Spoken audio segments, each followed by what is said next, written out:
My dear student, myself Pratyush Raj. I am in front of you to teach you physics. आज हम लोग electricity के साथ start करेंगे। ये जो वीडियो होगा वो क्लास 10th के स्टूडेंट के लिए या 10th के बाद जो साइंस लेना चाहते हैं उस स्टूडेंट के लिए बहुत ही ज़्यादा इम्पॉर्टेंट वीडियो है। तो चलिए इंट्रोडक्शन बाद में होती रहेंगी, स्टार्ट हम लोग। जब भी हमारे दिमाग में इलेक्ट्रिसिटी आता है तो ऑटोमेटिक हमारे दिमाग में एक चीज़ आता है कि इलेक्ट्रिसिटी क्या हो। तो इलेक्ट्रिसिटी में हम लोग सिंपल से बोलते हैं कि स्टडी ऑफ चार्ज, मतलब कि हम लोग चार्ज की स्टडी करते होंगे, उसी ब्रांच को हम लोग इलेक्ट्रिसिटी बोल सकते हैं। ठीक है, आगे बात। अब एक चीज़ आया हमारे पास कि charge, what is charge?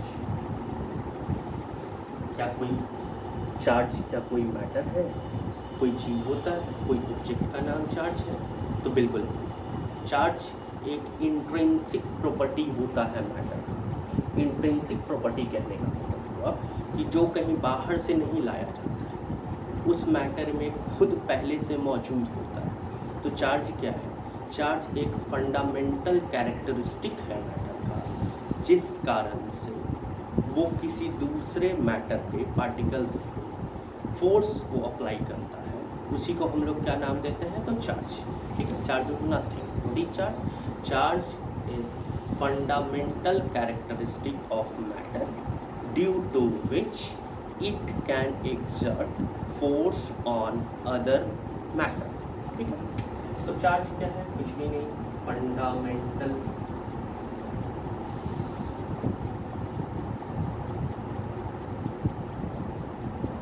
characteristic of particle due to which it exert force on other। तो चार्ज के बारे में हमने देखा कि चार्ज क्या है, एक इंट्रिंसिक प्रॉपर्टी है। इंट्रिंसिक प्रॉपर्टी कहने का मतलब है कि ये कोई ऑब्जेक्ट नहीं है, कहीं से हम लोग उठा के चार्ज को नहीं लाते हैं। चार्ज एक फंडामेंटल गुण है, बेसिक गुण होता है मैटर का, जिसके कारण कि वो दूसरे मैटर पे, दूसरे पार्टिकल्स पे क्या लगाता है? तो फोर्स लगाता है। अब वो फोर्स ऑफ अट्रैक्शन भी होगा, रिपल्सन भी होगा, जिसकी पढ़ाई हम लोग बाद में करेंगे, तो वो बात की बात है। तो फिलहाल क्या है? चार्ज एक फंडामेंटल कैरेक्टरिस्टिक, जिसके कारण कि वो दूसरे पार्टिकल्स पे क्या लगाए? फोर्स लगाए। चार्ज जो है मास की तरह एक फंडामेंटल प्रॉपर्टीज होता है मैटर का, जो कि पहले से मैटर में मौजूद होता है। अब चार्ज की जब हम लोग बात करेंगे तो इसको रिप्रेजेंट जो हम लोग फिजिक्स में करते हैं, या तो कैपिटल क्यू से या तो स्मॉल क्यू से। चार्ज का रिप्रेजेंटेशन हम लोग किससे करेंगे? या तो कैपिटल क्यू से या तो स्मॉल क्यू से। जब यूनिट की बातें करेंगे, SI यूनिट, तो आगे चल के हम लोग कूलम्स लॉ पढ़ेंगे इसी चैप्टर में। लेकिन कूलम्स नाम के एक साइंटिस्ट थे जिन्होंने कि चार्ज के बारे में बहुत चीज़ बताया। उसी के नाम का, उन्हीं के नाम का रिगार्ड करते हुए SI यूनिट ऑफ चार्ज जो रख दिया गया, वो रखा गया कूलम। जिसको कि हम लोग शॉर्ट में किससे रिप्रेजेंट करते हैं? तो C से रिप्रेजेंट करते हैं। ठीक है, चार्ज एक स्केलर क्वांटिटी है। चार्ज एक कैसी क्वांटिटी है? स्केलर क्वांटिटी है। स्केलर क्वांटिटी शायद आप लोगों को मालूम होगा, लेकिन चलिए फिर से बता दिया जाए आपको। स्केलर क्वांटिटी का मतलब होता है वो सारे quantity, all those quantity which has magnitude only, which has amount only. वो सारे क्वांटिटी जिसमें हम लोग सिर्फ उसके मात्रा की बातें करें, उसी को हम लोग कौन सी क्वांटिटी बोलेंगे? Scalar quantity. जैसे कि हमारा हो गया मास 5 kg, जैसे कि स्पीड हो गया। स्पीड की जब हम लोग बातें करते हैं तो हम लोग बोलते हैं 50 किलोमीटर पर आवर। कभी हम ऐसा बोलते हैं क्या कि उस गाड़ी का speed 50 kilometre per hour north? बिल्कुल भी नहीं। तो हम लोग सिर्फ किसकी बातें करते हैं? अमाउंट की, कि वो जो गाड़ी है वो किससे चल रही है? तो 50 किलोमीटर पर आवर से, जो कि उसका क्या है? स्पीड। ठीक है, तो ऐसी क्वांटिटी को हम लोग कौन सी क्वांटिटी बोलते हैं? तो स्केलर क्वांटिटी। तो चार्ज कैसी क्वांटिटी है? स्केलर। एक चीज़, अब जब हम लोग चार्ज के बारे में पढ़ते हैं तो हमारा दिमाग कहीं ना कहीं केमिस्ट्री पे थोड़ा सा उठ के जाता है कि जब हम चार्ज बोल रहे हैं इसका मतलब है कि कहीं ना कहीं ये एटम से लिंक। तो चलिए देखते हैं, हम लोगों ने पढ़ा होगा कि कोई भी जो एटम होता है उसके अंदर दो पार्ट होते हैं। एक पार्ट होता है सेंट्रल पार्ट जिसको कि हम लोग बोलते हैं न्यूक्लियस, और एक होता है सेंटर के बाहर का पार्ट जिसको कि हम लोग बोलते हैं एक्स्ट्रा न्यूक्लियर स्पेस। क्या बोलते हैं हम लोग? Extra nuclear space. ये जो एक्स्ट्रा न्यूक्लियर स्पेस है इसमें कौन मूव करता है? तो इलेक्ट्रॉन्स होते हैं। और ये जो सेंट्रल पार्ट है जिसको न्यूक्लियस को हम लोग बोलते हैं, इसमें पॉजिटिवली चार्ज होता है, वो कहलाता है प्रोटॉन। ठीक है, इसका मतलब जब भी हम लोग एटम की बातें करेंगे तो एटम के पास दो तरह की चीज़ें तो मौजूद हैं।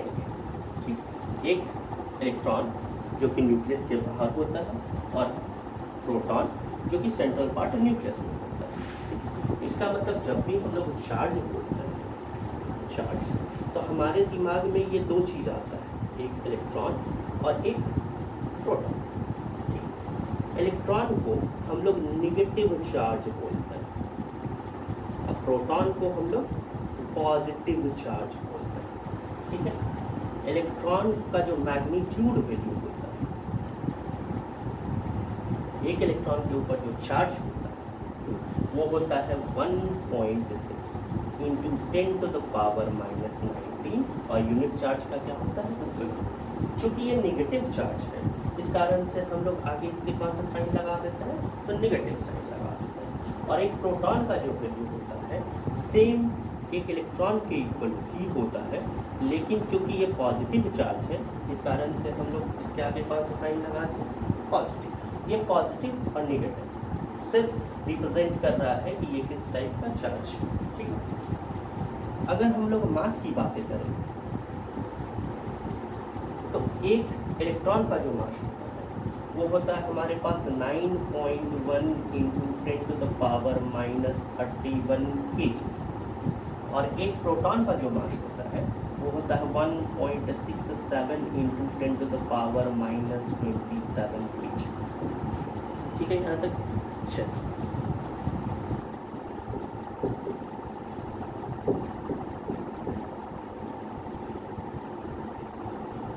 अब जो है एक प्रोटॉन का जो मास होता है, ठीक है, वो approximately 1836 times mass of electron होता है।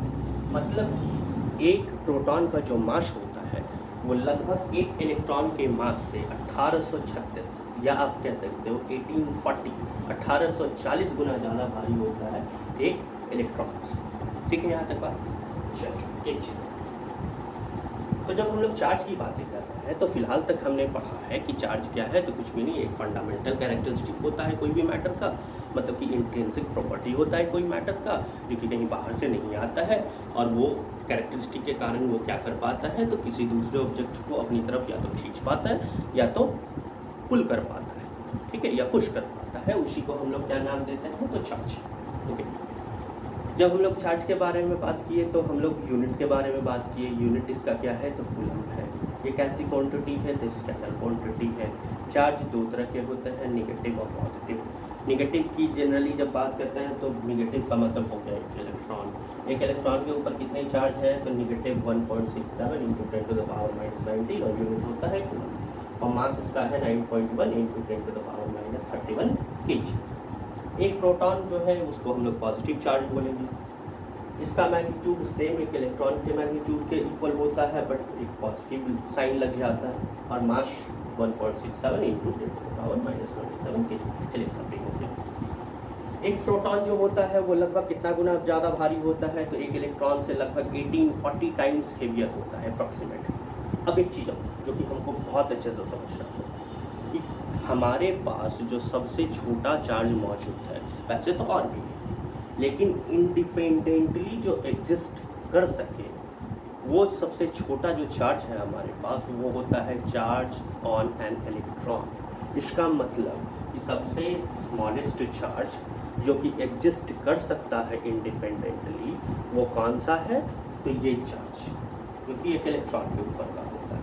इसका मतलब है कि smallest charge that can exist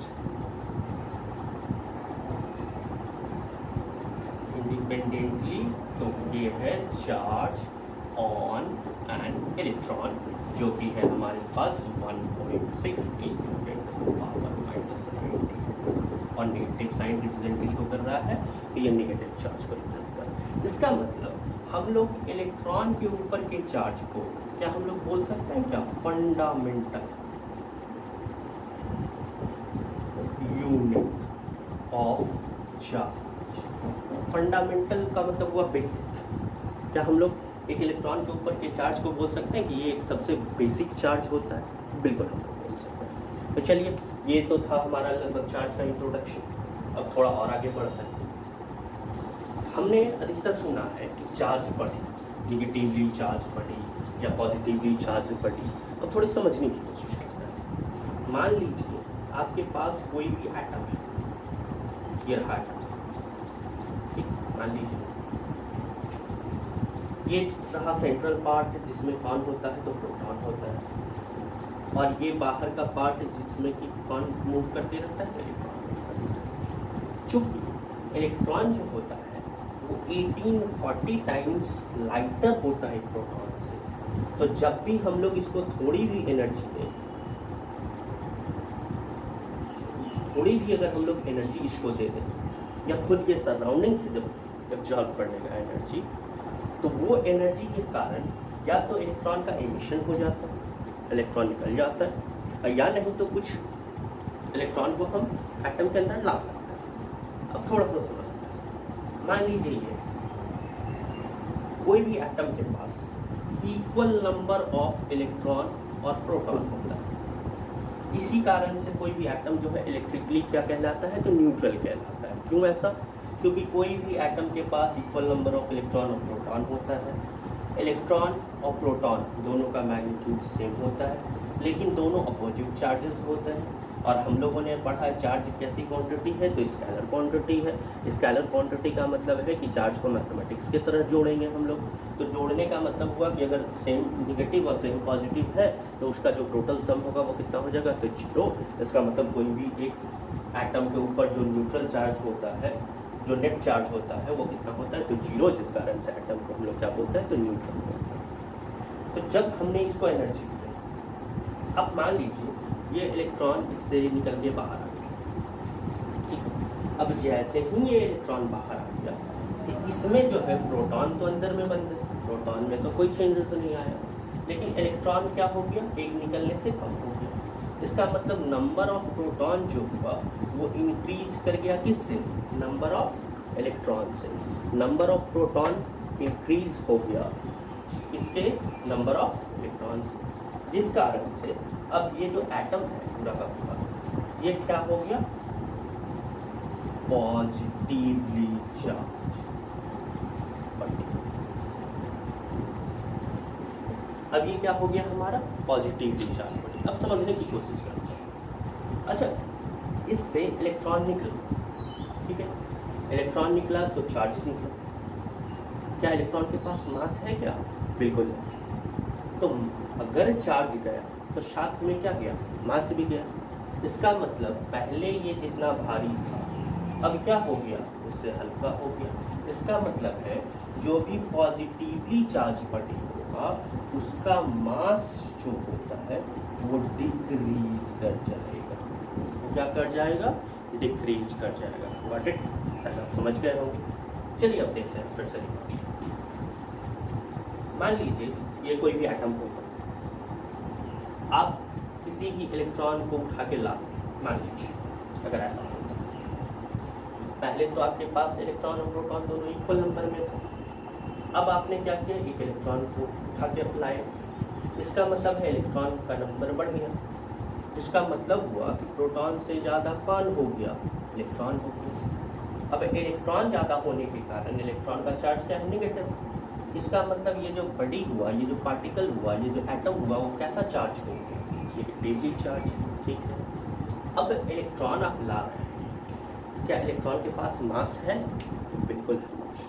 इसका मतलब जब आप उठा के इसको अंदर डालें तो ठीक है, चार्ज तो ये नेगेटिवली हो ही गया, साथ में इसका मास भी क्या हो गया, इंक्रीज हो गया। इसका मतलब है कि सिर्फ दो बातें हमें समझ आई कि जब भी हम लोग चार्ज को एक जगह से दूसरे जगह तक ले जाते हैं, इसका मतलब है कि मास में भी ट्रांसफ़र हो रहा है, मास भी एक्सचेंज हो रहा है। और अगर कोई आप कहते हो कि आपके पास निगेटिवली चार्ज बॉडी है, इसका मतलब है कि उसका मास पहले की कंपैरिजन में इंक्रीज हो रहा है। और अगर कोई भी आपके पास पॉजिटिवली चार्ज बॉडी है, इसका मतलब हुआ कि पहले के कंपैरिजन में उसका मास क्या हो रहा है, डिक्रीज हो रहा है। ठीक है, चलो अब हम लोग पढ़ते हैं थोड़ा और आगे। तो हमने चार्ज के बारे में अभी तक बस बेसिक पढ़ाई की है और आज का क्लास फर्स्ट क्लास है, ये हमारा एक इंट्रोडक्शन भी है सिर्फ चार्ज के बारे में। अब जैसे ही हम लोग चार्ज की बातें करते हैं तो देखिए, कोई भी पढ़ाई उसके सारे व्यू से की जाती है, सारे एस्पेक्ट से की जाती है, जहाँ तक हम कर पाए। तो चार्ज के जो बारे में जो बातें करते हैं, तो चार्ज की भी पढ़ाई हम लोग दो तरीके से कर सकते हैं। एक तब जब चार्ज किस में हो तो रेस्ट में, और एक तब जब चार्ज किस में हो तो मोशन में। ठीक है, और फिजिक्स में ये दोनों ब्रांच आपके पास मौजूद है।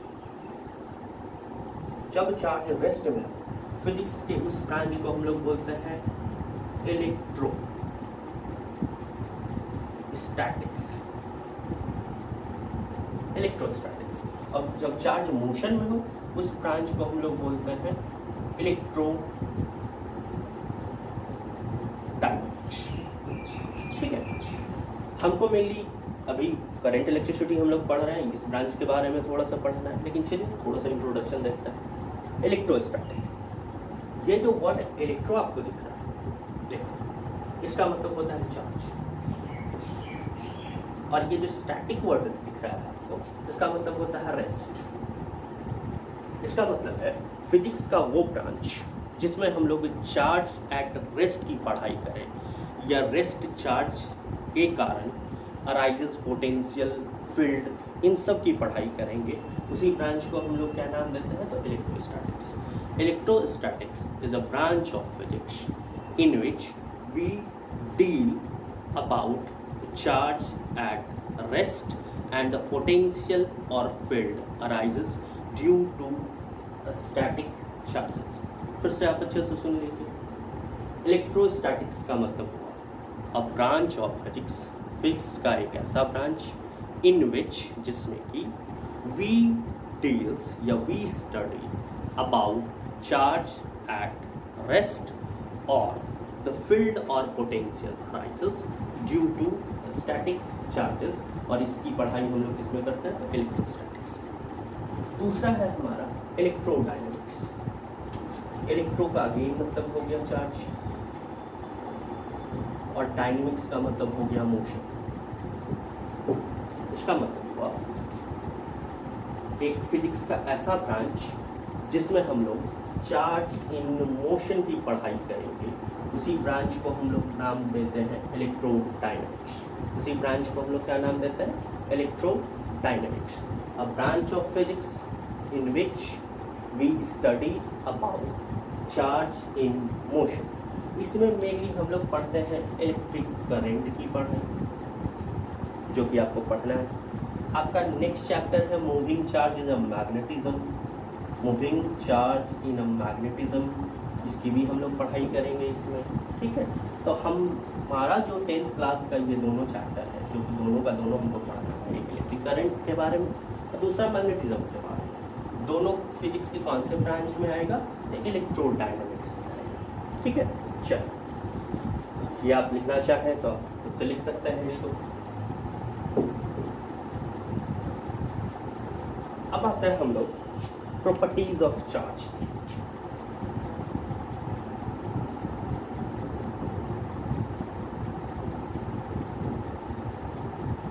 चार्ज का जो सबसे पहला प्रॉपर्टीज होता है, गुण होता है, जिसको हम लोग बोलते हैं additive property. Additive property, additive property नाम से ही आपको पता चल रहा होगा। एडिटिव मतलब कि ऐड करना है, सम करना है। आपको फर्स्ट शुरुआत में ही बता दिया गया कि चार्ज कैसी क्वांटिटी है, तो वो एक स्केलर क्वांटिटी है। स्केलर का मतलब होता है जिसके पास सिर्फ मैग्नीट्यूड होता है, और जिसके पास सिर्फ मैग्नीट्यूड हो, सिर्फ अमाउंट हो, उसका जो सम हम लोग करते हैं, सिंपल एक मैथमेटिक्स में जैसे आप जोड़ घटाव करते हैं, ऐड सब्ट्रैक्ट करते हैं, वैसे ही करेंगे। तो एडिटिव प्रॉपर्टी का मतलब हो गया कि charge simply add up like a scalar sum, या charge simply add up like an integers. Charge को जो हम लोग ऐड करते हैं वो कैसे ऐड करते हैं, तो सिंपली एक इंटीजर्स की तरह ऐड करते हैं। तो charge add up like simple integers. Charge को जो हम लोग ऐड करेंगे वो कैसे ऐड करेंगे, तो एक सिंपल इंटीजर्स की तरह ऐड करेंगे। जैसे फॉर एग्जाम्पल आपके पास मान लीजिए एक है 4 कूलम्ब चार्ज, एक है 5 कूलम्ब चार्ज, एक है -2 कूलम्ब चार्ज, एक है 3 कूलम्ब चार्ज, और आपको बोला जाए कि आप टोटल चार्ज बता दीजिए। तो आप जानते हो चार्ज को रिप्रेजेंट किससे हम लोग करते हैं, तो क्यू से। ठीक है, हमने लिखा 4 coulomb plus 5 coulomb plus -2 coulomb और प्लस 3 कूलम्ब। ठीक है, क्योंकि हम लोगों ने पढ़ा है चार्ज कैसी quantity, scalar quantity. Scalar quantity क्या होता है कि जिस में सिर्फ मैग्नीट्यूड हो और उसका सम हम लोग कैसे करेंगे, तो simple just like an integers के सम के तरह। तो ये रहा 4 और 5 9 हो गया, 9 और 3 12, 12 में से 2 चला गया तो 10। इसका मतलब जो हमारा फाइनल आंसर हो गया वो कितना हो गया, तो 10 कूलम्ब। ठीक है, कोई दिक्कत। इसका मतलब है कि चार्ज को हम लोग कैसे ऐड करते हैं, तो सिंपल इंटीजर्स की तरह ऐड करते हैं। इंटीजर्स का मतलब है सिंपल स्केलर सम की तरह ऐड करते हैं, जैसे मैथमेटिक्स में करते हैं। ठीक है, तो ये था हमारा फर्स्ट प्रॉपर्टी ऑफ चार्ज। ठीक है, चलिए फिर नेक्स्ट वीडियो में हम लोग मिलते हैं। ये सिर्फ इंट्रोडक्शन था, और भी चार्जेस के बारे में कहानियाँ चलती रहेंगी। ठीक है, तो today this is the first video, so please आप देखें, पूरा अच्छे से देखें, और आगे आपको और अच्छे कंटेंट मिलेंगे। फ़िलहाल के लिए गुड बाय।